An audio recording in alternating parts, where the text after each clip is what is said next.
Racial inequality is known as imbalances in the distribution of power, economic resources, and opportunities.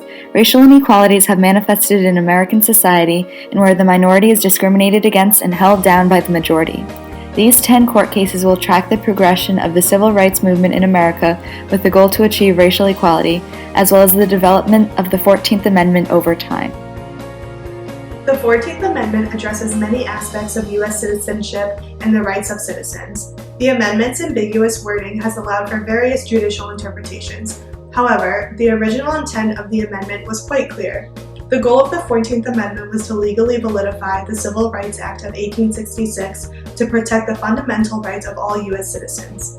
The citizenship, due process, privileges and immunities, and equal protection clauses were all made to protect and carry out those objectives. Dred Scott, a slave, had lived in both free and slave states, and upon his return to a slave state, he was sold by his master. Scott sued for his freedom under the Missouri Compromise, arguing that residing in free states had made him free. In Stott v. Sanford, the Supreme Court's 7-2 decision in favor of the slave owner exacerbated tensions between the North and South. The court declared the Missouri Compromise unconstitutional in regards to the Fifth Amendment and ruled that African Americans were not U.S. citizens. In doing so, the court rejected the principle of popular sovereignty and encouraged pro-slavery Southerners to expand slavery. Although symbolic in its outcome, this case had little impact on legal policy and was later reversed by the 13th and 14th Amendments. In 1896, Plessy, whose grandfather was of African descent, was arrested for sitting in a railroad car designated for whites only. He appealed his imprisonment on the premise that segregation was a form of discrimination that promoted inferiority amongst blacks.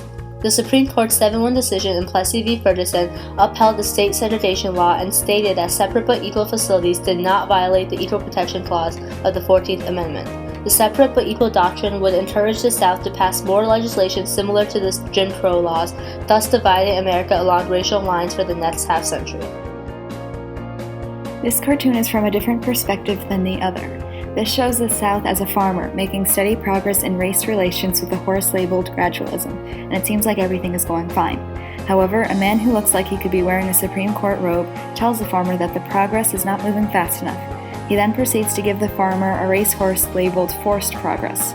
When the caption, "No job for a racehorse," is taken into consideration with the rest of the cartoon, you draw the conclusion that the way the Supreme Court is interfering with the South and segregation will ultimately ruin the hope for a future relationship between blacks and whites. Missouri Earl Gaines v. Canada was the first major victory for the NAACP and a crucial stepping stone towards Brown v. Board of Ed. Lloyd Gaines, a college graduate, was denied entrance to the University of Missouri's law school because he was black. Gaines argued that Missouri was obligated to either build a law school for blacks equal to that of whites or to admit him to the university. In a 6-2 decision, the Supreme Court struck down the state law on the grounds that it violated the Equal Protection Clause. By declaring segregation in public universities unconstitutional, the court forced states to either build equal facilities for blacks or to admit blacks into white schools. Thus, the court became one step closer to striking down the separate but equal doctrine and ending segregation altogether. The infamous Supreme Court case Korematsu v. U.S. pertains to Executive Order 9066, which gave the military the authority to relocate Japanese Americans to internment camps. Fred Korematsu disobeyed the order, was arrested, and then appealed to the Supreme Court. In a 6-3 decision in favor of the U.S. government, the court ruled that drastic measures such as the executive order were justified during treacherous circumstances. Essentially, the court gave the U.S. government the power to discriminate in times of peril. This case had very little impact on legal precedent. However, it was the first time the court ruled on racial discrimination using the strict scrutiny standard. In 1948, a black family, the Shelleys, moved into a Missouri neighborhood governed by a racially restrictive covenant that prevented blacks from owning property in a specific subdivision. The court's decision in Shelley v. Kramer emphasized that the 14th Amendment prohibits racial discrimination by state action. Therefore, while the private covenant itself didn't violate any rights, the enforcement of the covenant by state was unconstitutional. This decision further incorporated the Equal Protection Clause. Although whites still had many ways to exclude blacks from private neighborhoods, the court used the established precedent to continue striking down state legislation that enforced racially based discrimination. Brown v. Board of Education is a consolidation of 4 cases that all had the same goal, to desegregate public schools. This landmark decision struck down Plessy v. Ferguson and ruled that the idea of separate but equal facilities was inherently flawed. The unanimous 9-0 decision declared that no child should be denied the opportunity for education based on race.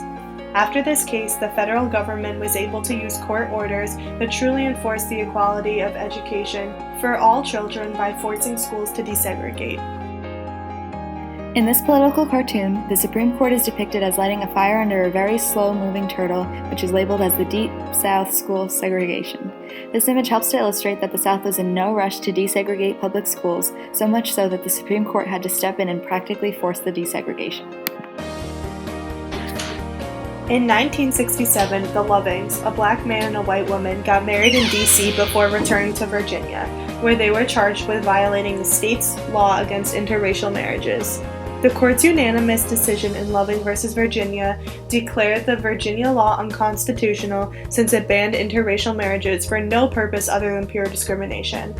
The decision to marry or not marry someone, particularly based on his or her race, is an individual decision protected and incorporated by the 14th Amendment. Swan v. Charlotte Mecklenburg Board of Education, 1970.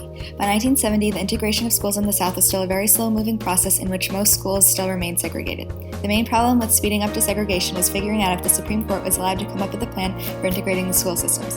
In Swan v. Charlotte, the Supreme Court decided that yes, they could influence the schools.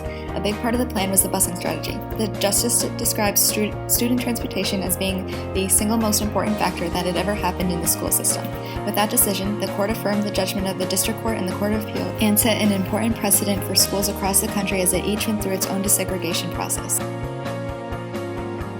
In 1970, the parents of about 2,000 Chinese non-English speaking students brought a lawsuit against the San Francisco School District when they discovered their children were being denied supplemental courses in English. The court's unanimous 9-0 decision in Lau v. Nichols further incorporated the Equal Protection Clause by declaring that educational opportunities could not be barred by language deficiencies. As a result, the Department of Health, Education, and Welfare expanded the Civil Rights Act to guarantee equal instruction to students with linguistic deficiencies. This decision was also coded into the Equal Educational Opportunities Act of 1974, which declared a student's right to bilingual education. Schuette v. Coalition to Defend Affirmative Action, 2014. In 2012, the people of Michigan voted and banned using race as a factor in the college admissions process in its state constitution. It was taken to the Supreme Court to see if the addition to the state constitution violated the Equal Protection Clause. Instead of using this case to decide the constitutionality of race-conscious admissions, the Supreme Court declared who had the power to make the rules concerning race.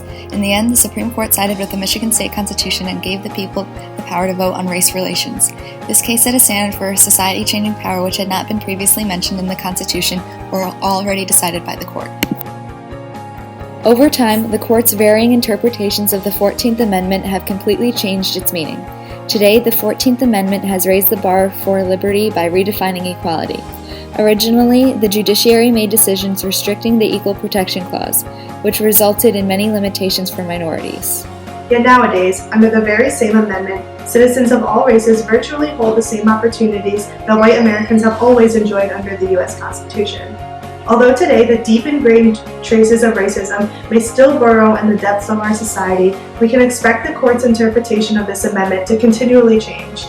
As our society sees new ways to update the definition of equality, contemporary judicial rulings will continue to translate into progressive public policy. For the first 200 years or so that America existed, equal rights for minorities did not. The Civil Rights Movement, which brought monumental change to America, can be tracked through the 10 Supreme Court cases previously mentioned.